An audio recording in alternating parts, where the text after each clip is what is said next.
Приветик, ребята, в особенности подростки. Сегодняшнее видео именно для вас. Многие из вас меня давным-давно уже просили снять некоторые советы по поводу питания, что касательно подросткового возраста, а именно девчонок и парней от 12 до 16 лет. Конечно же, некоторые отличия я могу выделить, и некоторые советы также могу вам дать, так что сегодняшний ролик посвящен именно вам. Ни для кого не секрет, что в подростковом возрасте ребенок формируется, ему нужны калорийные, качественные продукты.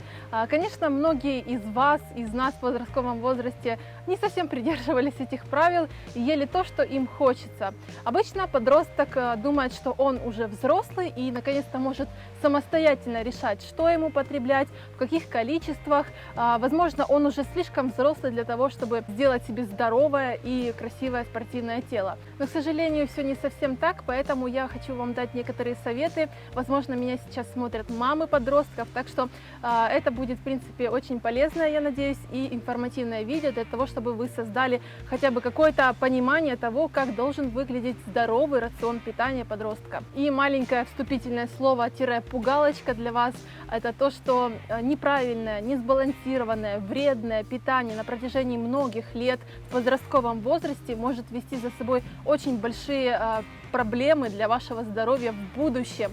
Многие девчонки просто не осознают, что они делают, и таким образом просто напрочь убивают свое здоровье и свое развитие своего тела.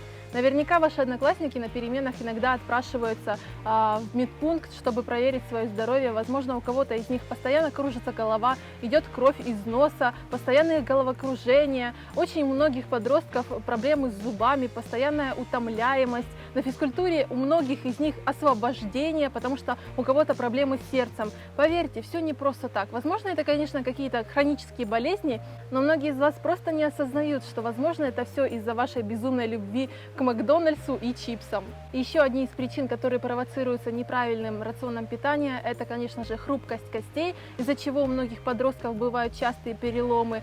Это низкорослость, то есть вы не можете никак вырасти, ваш рост замедляется на каком-то этапе. И, конечно же, самая глобальная проблема девчонок в подростковом возрасте или же месячные менструации не начинаются или идут постоянным перебоем. Я вам сейчас скажу самое глобальное правило, которое вы и ваши одногодки должны запомнить раз и навсегда. Здоровый рацион питания – это когда вы питаетесь с целью получения максимально полезных веществ, микроэлементов для вашего растущего организма, чтобы ваш рост, ваше созревание прошло без всяких приключений, и вы были здоровым, нормальным человеком, без различных проблем, которые вы будете решать в своем будущем. Я понимаю, что это очень сложно понять и принять, потому что когда у тебя есть действительно большой вес, и ты подросток, может быть, над тобой смеются в классе и обзывают толстая, ну, как это обычно бывает, очень сложно понять, что тебе нужно питаться сейчас для твоего здоровья, не для того, чтобы похудеть, и ты влилась в свою компанию. Но поверьте, эти девчонки, которые худее вас, которые питаются непонятно как, якобы на диете, потом они вспомнят, что нужно было питаться сбалансированно, так что подайте им хороший пример.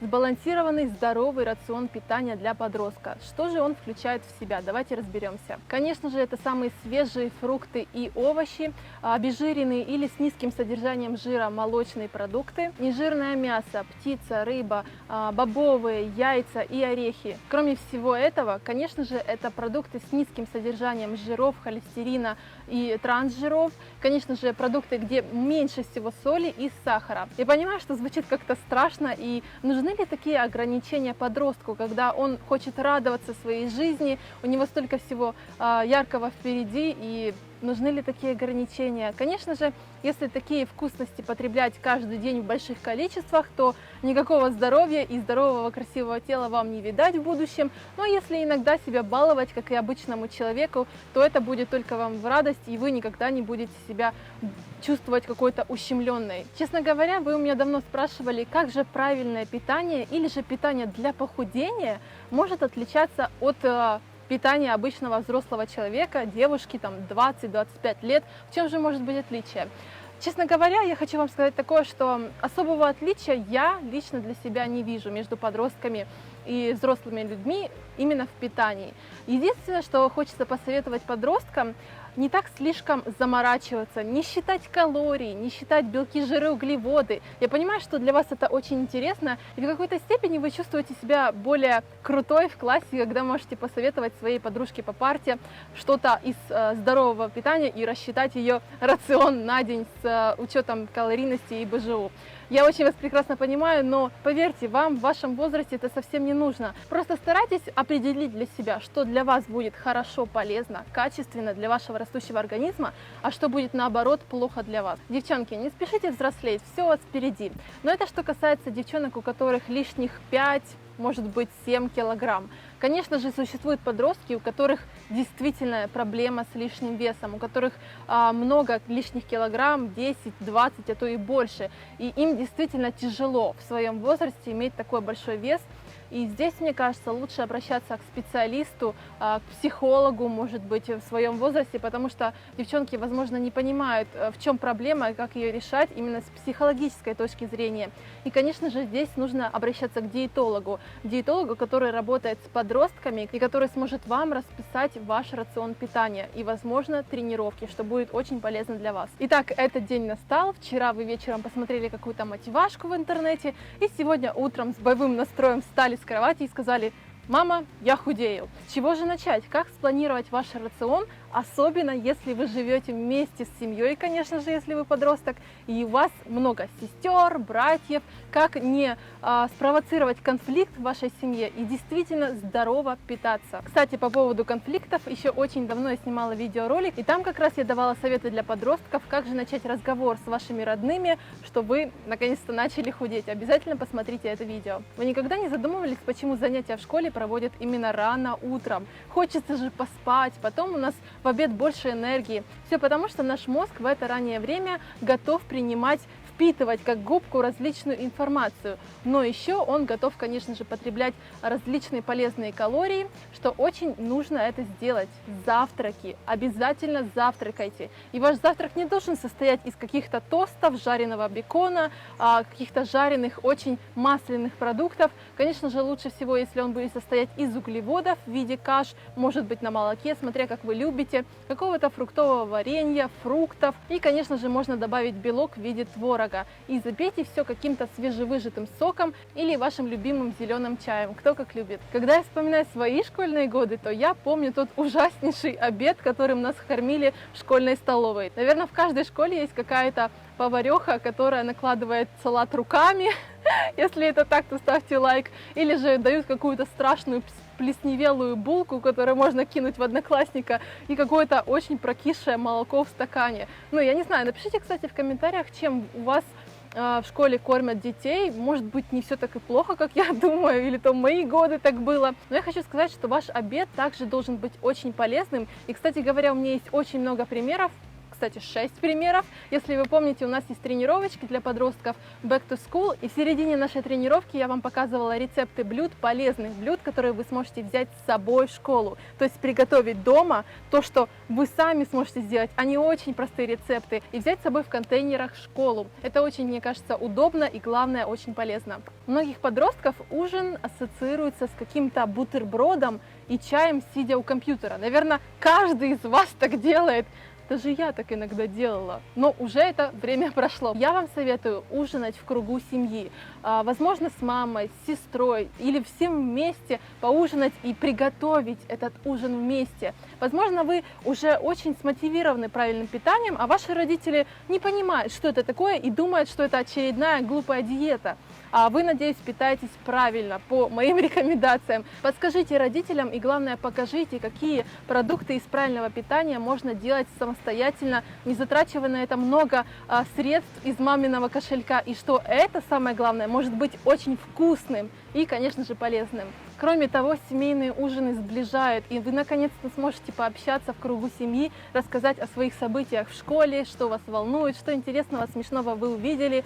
Мне кажется, давно не хватало такого в нашей обыденной жизни, и иногда люди просто отдаляются из-за этого интернета, из-за этих мобильных телефонов. Пожалуйста, примите себе за привычку убирать все электронные вещи, все телефоны, компьютеры, ноутбуки, еще что-то такое, когда вы едите. Я понимаю, что это может быть сложно на первое время, но потом вы просто поймете, что живое общение с вашими родными людьми это гораздо интересней.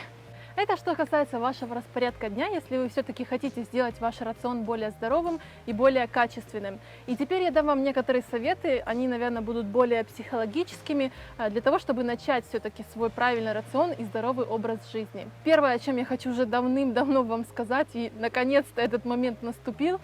Пожалуйста, когда вы смотрите на какую-то девушку, модель, видео, неважно, смотря что вас мотивирует, пожалуйста, никогда не сравнивайте себя с этим человеком. Неизвестно, каким образом он к этому дошел, или она, неважно. Какое у нее было питание, какой у нее возраст, вес, параметры и так далее. Поймите одно. Девочки, миленькие, красивые мои на свете, вы индивидуальны, вы уникальны, и вы не такие, как все, не такие, как эта девушка.